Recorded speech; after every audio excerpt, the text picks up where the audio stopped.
Hi hello வணக்கம் மக்களே. So இந்த வீடியோவில் நம்ம என்ன பார்க்க போகிறோம்னா, பொதுவாக பிக் பாஸில் நடக்கக்கூடிய சில விஷயங்கள் வந்து எபிசோடில் காட்டுவாங்க. ஸோ எபிசோடில் காட்டாத சில விஷயங்களை நம்ம கண்ணில் பட்டுச்சு அப்படின்னா அதை பற்றி தான் டெய்லி நம்ம பேசிகிட்டு இருக்கோம். ஸோ அந்த மாதிரி இன்றைக்கி நம்ம கண்ணில் பட்ட சில வீடியோக்கெல்லாம் நிறைய நமக்கு கிடச்சிருக்கு. ஸோ அதெல்லாம் நிறைய எடுத்துகிட்டு வந்திருக்கேன். ஸோ அதை பற்றி தான் இன்றைக்கி இந்த வீடியோவில் பார்க்க போகிறோம். ஸோ வீடியோ பார்க்க முன்னாடி நம்ம சேனல் ஃபஸ்ட் டைம் பார்க்குறீங்க அப்படின்னா ஒரே ஒரு சப்ஸ்கிரைப் தட்டி விடுங்க. கூடவே அந்த லைக்கை போட்டு விட்டிங்கன்னா நிறைய பேருக்கு நம்ம வீடியோ சஜஷன் ஆகும். கொஞ்சம் பார்த்து பண்ணி விடுங்க. ஸோ ஃபஸ்ட்டு இந்த இதில் நம்ம என்ன பார்க்க போகிறோம் அப்படின்னா, நேற்று இப்போ இந்த வாரம் ஃபுல்லாக பார்த்தீங்கன்னா ஒரு ஸ்கூலோட டாஸ்க் வந்து ஓடிட்டு இருக்குங்க. ஸோ ஸ்கூலோட டாஸ்க் ஓடிட்டு இருக்கும்போது இவங்க பொதுவாக பார்த்திங்க அப்படின்னா இந்த ஸ்கூல் டாஸ்க் அப்படின்னாலே லவ் கண்டென்ட்ன்றது வந்து தவிர்க்கவே முடியாது. ஆனால் இவங்க வேறு மாதிரி ஒரு லவ் கண்டென்ட் கொண்டு போயிட்டு இருக்காங்க. அதுதான் பெரிய கேவலமாக இருக்குது. ஸோ அதில் என்ன பார்த்திங்க அப்படின்னா, ஒரு பக்கம் நம்ம வியானா, நம்ம வார்டன், அதாவது நம்ம எஃப்ஜே வந்து அசிஸ்டன்ட் வார்டனாக இருக்கார். அவர் பெட்ரூமில் போய் அந்த அம்மா படுத்து கிடக்கு. அவர் கூட பேசிக்கிட்டு இது பண்ணிக்கிட்டு, சரி நீங்கள் வந்து ஸ்கூல் ஸ்டூடெண்ட் கூட நீங்கள் பேசிக்கிட்டு இருக்கீங்க, அது வேறு விஷயம். ஆனால் இப்போ வந்து ஆல்ரெடி பிக் பாஸ் சொல்லியிருக்காரு 24 மணி நேரமும் நீங்கள் வந்து அந்த ஸ்கூலோட டாஸ்கில் தான் இருப்பீங்க அப்படின்ற மாதிரி. அது கூட தெரியாமல் இந்த அம்மா அவர் கூடயே போய் சுற்றிக்கிட்டு இருக்கு.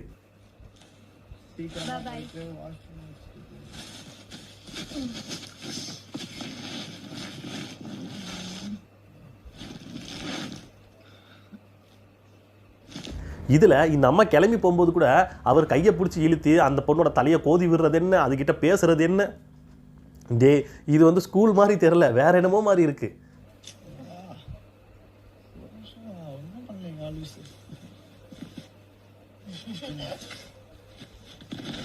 ஸோ இது இந்த பக்கம் ஒரு மாதிரி போய்கிட்டு இருந்தா, இன்னொரு பக்கம் கமருதீன் அவங்க வந்து அசிஸ்டன்ட் வார்டன், நம்ம கமருதீன் டைரெக்டாக வார்டன் காலே அமுக்கி விட்டுக்கிட்டு இருக்காருன்னா பார்த்துக்கங்களேன்.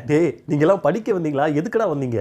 ஸோ இதை வந்து அங்கே இருக்கிற வீட்டில் இருக்கிறவங்க எல்லாருமே பார்த்தீங்க அப்படின்னா கேட்குறாங்க, இந்த மாதிரி பண்ணிகிட்டு இருக்கீங்க, ஒரு ஸ்டூடெண்ட்டை உங்கள் கால் அமுக்க விடலாமா அப்படின்ற மாதிரி கேள்வி கேட்டதுக்கு இந்த பார்வதி ஒரு சமாளிச்சிச்சு பார்த்தீங்களா. இதை மாதிரி ஒருத்தர் சமாளிக்கவே முடியாதுன்ற லெவலுக்கு அந்த அம்மா சமாளிச்சிச்சு. நீங்க வந்து குமரன் கால் அமுக்கி விட்டது அது டாஸ்க்லயும் சரி, டாஸ்க் முடிஞ்சதுக்கு அப்புறம் we have certain people நமக்கு வந்து இதுன்ட்டு அதில் ஒரு விஷயம் சொல்கிறாங்க. அதாவது இது வந்து நார்மலான ஒரு விஷயங்க, இது வந்து நீங்கள் இந்த அளவுக்கு தேவையில்லாமல் கொண்டு போறீங்கன்ற வேற பேசிக்கிட்டு இருக்கு சொல்கிற மாதிரி வருது. வேண்டாம், இருக்கட்டும், நமக்கு தெரியும் யார் கூட கொஞ்சம் ஒரு இன்ட்ரெஸ்டடாக இருக்காங்கன்னு. நான் என்ன கேட்குறேன், இதே விஷயத்த வேற எவனாவது ஒரு இது பண்ணியிருந்தாங்க அப்படின்னா, சப்போஸ் நம்ம பார்வதிக்கு பிடிக்காத ஒரு ஆள் பண்ணியிருந்தாங்க அப்படின்னா, இந்நேரத்துக்கு பார்வதி சும்மா விட்டுருக்குன்னு நீங்கள் நினைக்கிறீங்களா? நல்லா ஊதி டமார்னு வெடிக்கிற மாதிரி வேலையை பார்த்து விட்டுருக்கோம். அந்த மாதிரி ஒரு சண்டையை தான் இந்த அம்மா கிளப்பி விட்டுருக்கோம். அதே இந்த அம்மாவுக்கு வந்துச்சு அப்படின்னா, இது எதுக்கு நீங்கள் அந்த மாதிரி கொண்டு போகிறீங்க, அந்த மாதிரி எதுவும் கொண்டு போகாதீங்க, இது வேற மாதிரி பாருங்க, உண்மையமாக நீ எந்த மாதிரி பார்ப்பியா அப்படித்தானமா மற்றவங்களும் பார்ப்பாங்க. இது பண்ணுறதெல்லாம் கரெக்டாக, மற்றவங்க பண்ணால் மட்டும் தப்பாமா. இது மறுபடியும் இதை வந்து வேற ஒரு இடத்துல இதை பற்றி பேசிகிட்டு இருக்கும்போது இந்த அம்மா ஒரு விஷயம் சொல்லிச்சு பாருங்க, இது வேண்டாம், இந்த மாதிரி இதை பேசாதீங்க, நீங்கள் வந்து இதை இந்த மாதிரி ஜோனில் உட்காந்து நீங்கள் பார்க்காதீங்க, இதை வேற மாதிரி ஜோனில் பாருங்கன்னு ஜோனுலாம் பேசிக்கிட்டு இருக்கு. ஏம்மா, நீ பண்ண தப்ப சரின்னு இப்போ வரைக்கும் அந்த அம்மா வந்து எப்படி இப்போ வரைக்கும் அதை வந்து சரின்னு மாதிரியே சொல்லிக்கிட்டு இருக்கு. இந்த ஜோனுக்குள்ள டிராவல் பண்றதே வந்து தேவையில்லாததுன்னு நான் சொல்றேன். அதுல ஒரு விஷயம் சொல்லிச்சு பாருங்க, இது வந்து மருத்துவ அப்படின்னு ஒன்று ஆரம்பிச்சா. நான் கூட யோசிச்சேன், இது ஃபர்ஸ்ட் சீசன்ல அந்த ஆரவ் அவங்க பண்ண வேலை தானே, இது மருத்துவ முத்தம்னு பேசிட்டு இருப்பாங்க, இது என்ன அது மாதிரி பேசிக்கிட்டு இருக்கேன் மாதிரி தான் தோணுச்சு. இது மருத்துவ சம்பந்தப்பட்டதன் மூலயமா நான் வந்து எனக்கு வந்து காலில் வந்து பார்த்தீங்கன்னா ரொம்ப நேரம் நின்னா கால் வலிக்கும், வெரிகோஸ் வெயினா ஏதோ இருக்கு அப்படின்ன மாதிரி என்னென்னமோ போட்டு விடுது. நீ போட்டு விடு தாயி, உங்களுக்கு காசா பணமா, உன் வாயி போட்டு விடு. வந்து ஒரு மருத்துவம் ஓகேவா, ஒரு எனக்கு வெரிகோஸ் வெயின் இருக்கு, ஓகே, ரொம்ப நேரம் என்னால் நிற்க முடியாது, அதுதான் ஃபேக்ட். ஸோ இந்த விஷயத்தை நம்ம அமித் வந்து கமருதீன்ட்ட பேசிக்கிட்டு இருக்காப்புல. என்ன பண்ணுறா இங்கே பாரு, இது வந்து வேற மாதிரி ஒரு மாதிரி தப்பாக இருக்குது, இது மாதிரி பண்ணாதீங்கன்றதான் இவர் பேசிக்கிட்டு இருக்காரு. இதுக்கு கமருதீன், இதையே நீங்கள் இந்த அளவுக்கு ஒரு போர்ட்ரேட் பண்ணிக்கிட்டு இருக்கீங்க, இது அவ்வளோ பெரிய விஷயமே கிடையாது, நீங்கள் தான் ரொம்ப அதிகமாக நீங்கள் வந்து இது பண்ணிக்கிட்டு இருக்கீங்கன்ற மாதிரி இவர் சொல்லிக்கிட்டு இருக்காரு. எப்படி நீங்கள் தானே அந்த சாப்பிடும்போது என்னென்னமோலாம் பேசிகிட்டு இருந்தீங்க. அப்போ தான் அமித் சொல்கிறாரு, இங்கே பாரு, இது எனக்காக நான் எதுவும் சொல்லவே இல்லை, உனக்காக தான் சொல்கிறேன். ஏன்னா நீ ஒரு விஷயம் பண்ணிக்கிட்டு இருக்கீங்களே, ஏன்னா நாங்கள் வெளியேருந்து பார்த்துட்டு தான் வந்தோம், உள்ளே வந்திருக்கிறது நீங்கள் பண்ணதெல்லாம் பார்த்துட்டு தான் வந்திருக்கோம். நீங்கள் பண்ணக்கூடிய விஷயங்கள் வெளியே தப்பாக தான் தெரியும், மேபி தப்பாக தெரியவும் வாய்ப்பு இருக்குன்னு சொல்லி அவர் மேபிலாம் போட்டு சொல்லிக்கிட்டு இருக்காரு. இப்போ இந்த நாய்க்கு புரிய மாட்டேங்குது. இது இவ்வளோ பிரச்சனையாக்குறீங்க அமித், எனக்கு புரியல. இனிமே இந்த மாதிரியான விஷயங்கள் தப்பா எடுத்துக்கப்படலாம், அவ்வளவுதான் நான் சொல்றேன். நீங்கள் பண்ணது உங்களுடைய இன்டென்ஷன்லாம் சரியாக தான் இருந்தது. நான் ஒன்றும் அதை பற்றி பேசலை. புரியுதுங்களா? ஸோ இது ஒரு பக்கம் போயிட்டு இருக்கோம். எல்லாரும் கமிருதின்னு பார்வதியை போட்டு பழக்கிறாங்கன்னு தெரிஞ்சும் இந்த பக்கம் சுபிக்ஷா வியானாவை போட்டு விட்டுருச்சு. வியானா வந்து நான் நைட்டு ஃபுல்லாக தேடிட்டு இருந்தேன், ஆளையே காணோம். இது என்னடானா நம்ம அசிஸ்டன்ட் வார்டு அவர் பெட்டில் படுத்து கிடக்கிறாருன்னா இது கீழே உட்காந்து அவர் கூட பேசிக்கிட்டு இருக்கு. என்னங்க நடக்குது நைட்டில் அவ்வளோ நேரம் இதில் நீங்கள் எதுக்கு போய் பேசிக்கிட்டு இருக்கீங்கன்ற மாதிரி சுபிக்ஷா கனிக்கிட்ட போட்டு விட்டுருச்சு. பக்கத்துல போய் பாக்குறேன், இந்த அம்மா இருக்காங்களாமா இப்படி இந்த இதுக்கு பின்னாடி உட்கார்ந்து இப்படி இருக்காங்களாம். ஸோ இதுக்கப்புறம் பார்த்தீங்க அப்படின்னா கனி அறிவுரையாக போட்டு தள்ளிட்டாங்க. வார்டன் வந்து ஸ்டூடெண்ட் கிட்ட எப்படி இருக்கணும்னு முதல்ல தெரிஞ்சுக்கங்க, டீச்சர்ஸ் வந்து ஸ்டூடெண்ட் கிட்ட எப்படி இருக்கணும்னு தெரிஞ்சுக்கங்கன்ற மாதிரி பயங்கரமான அறிவுரை சொல்லிட்டு இருந்தாங்க. ஹாஸ்டல் வார்டன்றவங்க கூப்பிட்டு இந்த மாதிரி காலமுக்க விட்ட சொன்னா அது எப்படி சார் சரியா இருக்கும்? நான் என்ன கேட்குறேன் அப்படின்னா ஸ்டூடெண்ட் வார்டன் கிட்ட மட்டும்தான் அப்படியா? வார்டன் அசிஸ்டன்ட் வார்டனும் தமிழம்மாக்கு இந்த ரூல்ஸ் எல்லாம் பொருந்தாதான்ற மாதிரி தான் எனக்கு கேட்கணும்னு தோணுச்சு.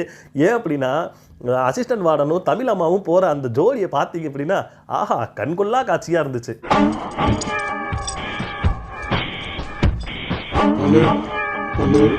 ஏமா அறிவுன்றது மற்றவங்களுக்கு மட்டும்தான், தமக்கு எதுவும் இல்லை. எனக்கு என்ன ஒரு விஷயம் புரியல அப்படின்னா இப்போதான் எஃப்ஜேக்கு அந்த அளவுக்கு அறிவுரை சொல்லிட்டு வந்துச்சு இந்த மாதிரி நடந்துக்க கூடாது.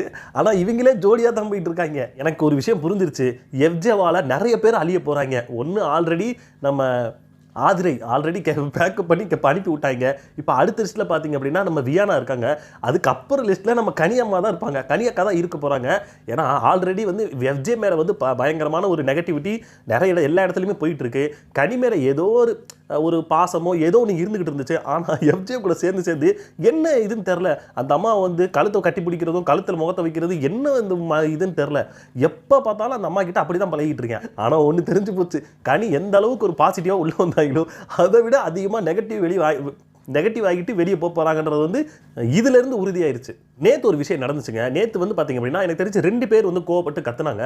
ஒன்று பார்த்தீங்கன்னா சபரி, இன்னொன்று பார்த்தீங்கன்னா அமித். சபரி ஒரு விஷயம் கத்துனாரு, அது வந்து மோஸ்ட்லி எபிசோட் வந்து எல்லாருமே பார்த்துருப்பீங்க. சபரிக்கு வந்து சாப்பாடு இது அதாவது அவருடைய பழம் வந்து காணாமல் போச்சுன்னு சொல்லி தேடிக்கிட்டு இருந்தார். அப்போ பார்த்தீங்கன்னா அரோரா வந்து ஒளிச்சு வச்சிருந்தாங்க. ஸோ இதனால அவர் கோவப்பட்டு கத்துனாருங்க. இது எபிசோடில் எல்லாருமே பார்த்தீங்க. ஆனால் எபிசோடுக்கு அடுத்து ஒரு விஷயம் நடந்துச்சு. என்ன அப்படின்னா இவர் கத்துனதுனால அரோரா அழுக ஆரம்பிச்சிட்டாங்க. ஸோ அழுததுனால அரோராக்கு சமாதானப்படுத்த நிற்பேன். ஆனால் உலகத்தில் இந்த மாதிரி ஒருத்தர் சமாதானப்படுத்தி நான் பார்த்ததே இல்லை. அந்த மாதிரி தான் கமருதீன் வந்து அரோராக்கு சமாதானப்படுத்திக்கிட்டு இருக்காங்க.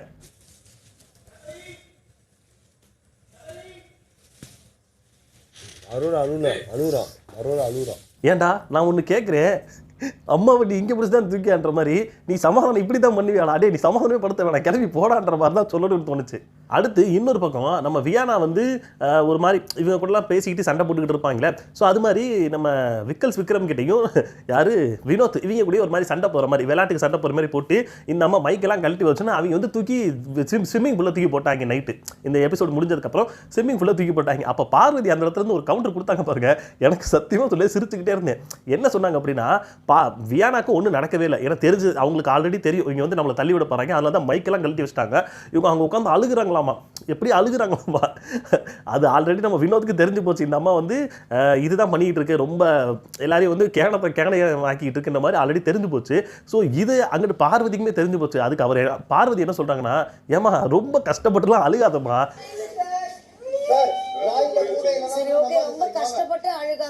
அதுக்கப்புறம் இன்னொரு விஷயம் சொன்னாங்க, ஏன்னா நீ வந்து ஆல்ரெடி தண்ணிக்குள்ள வேற இருக்க, நீ அழுதாலும் தெரியாது, அதனால உங்களுக்கு எதிர்த்து வெளியே வந்துருன்ற மாதிரி அங்கேயே ஒன்று அடிச்சு விட்டாங்க.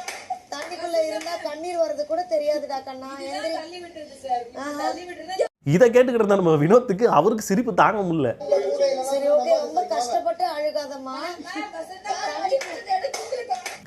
அதுக்கப்புறம் இன்னொரு விஷயம் நேற்று அந்த இதில் நடந்துச்சு. என்ன அப்படின்னா எனக்கு என்னமோ சாண்ட்ரா அண்ட் பிரசன்ட் இவங்களுக்கு மட்டும் ஏன் இந்த அளவுக்கு ஒரு முக்கியத்துவம் கொடுக்குறாங்கன்னு எனக்கு ஒரு விஷயம் புரியவே இல்லை. ஏன் அப்படின்னா வீட்டுக்குள்ளே வைல்ட் கார்டாக வந்தவங்களுக்கு ஃபஸ்ட்டு இவங்களுக்கு தான் சிறப்பு ஒரு என்ன சொல்கிறது ஒரு பிராங்க்ன்ற மாதிரி ஒரு இது கொடுத்தாங்க, சீக்ரெட் டாஸ்க்குன்ற மாதிரி சாண்ட்ரா கொடுத்தாங்க. சரி அது ஒன்று, சரி அது ஒரு டாஸ்க்குன்னு கூட வச்சுக்கலாம். ஆனால் இப்போ பார்த்தீங்க அப்படின்னா நம்ம பிக் பாஸ் உள்ளே கூப்பிட்டு அவங்க பொண்ணுங்க அவங்க பசங்க வந்து ஸ்கூலில் இது டான்ஸோ ஏதோ ஒன்று கல்ச்சுரல் ப்ரோக்ராம் மாதிரி என்ன பண்ணியிருக்காங்க. அதில் டான்ஸ் பண்ண அந்த ட்ரெஸ் அந்த ஃபோட்டோஸ் எல்லாம் எடுத்து இவங்களுக்கு அனுப்பி வச்சிருக்காங்க. யாருக்கும் பிரஜனுக்கும் சாண்ட்ராக்கும் தெரிஞ்சுக்கிட்டுங்க, இங்கே பாருங்கள் அவங்களாம் எப்படி இருக்காங்கன்னு சொல்லி பார்க்குறதுக்கு இவங்க அனுப்பி விட்டுக்கிட்டு இருக்காங்க. எனக்கு ஒரு விஷயம் புரியவே இல்லை. சரி அனுப்பி விட்டதெல்லாம் ஓகே தான், நீங்கள் பார்த்தீங்க ஒன்றும் பிரச்சனை இல்லை, நமக்கு அதெல்லாம் ஒன்றும் இது இல்லை.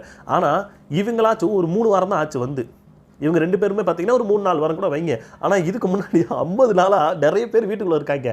அவங்க யாருக்குமே இந்த ஒரு சலுகை கிடைக்கவே இல்லை. இவங்களுக்கு மட்டும் ஏன் இந்த சலுகை கிடைக்குதுன்னு தான் எனக்கு இப்போ வரைக்குமே புரியல. சில வந்து ரொம்ப க்யூட்டாக இருந்தது அந்த டான்ஸ் ட்ரெஸ்ஸில் ஒயிட் அண்ட் ஒயிட்டு. மற்றபடி அவங்களுக்கு வந்து நீங்கள் குழந்தையோட ஃபோட்டோ காட்டுறீங்க, இது பண்ணுறீங்க, எனக்கு அதை பற்றி ஒரு பிரச்சனையுமே இல்லை.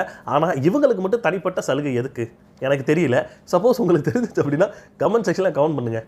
ஸோ அவ்வளோதாங்க, இன்றைக்கி நான் எடுத்துகிட்டு வந்த வீடியோ வந்து நான் எல்லாத்தையும் பேசிட்டேன்னு நினைக்கிறேன். சப்போஸ் உங்களுக்கு இந்த வீடியோ உங்களுக்கு பிடிச்சிருந்துச்சு அப்படின்னா ஒரு லைக்கு, ஒரு சப்ஸ்கிரைபு, இந்த மாதிரி ஏதாவது ஒன்று பண்ணி விட்டிங்கன்னா நிறைய பேருக்கு நம்ம வீடியோ சஜஷன் ஆகும்.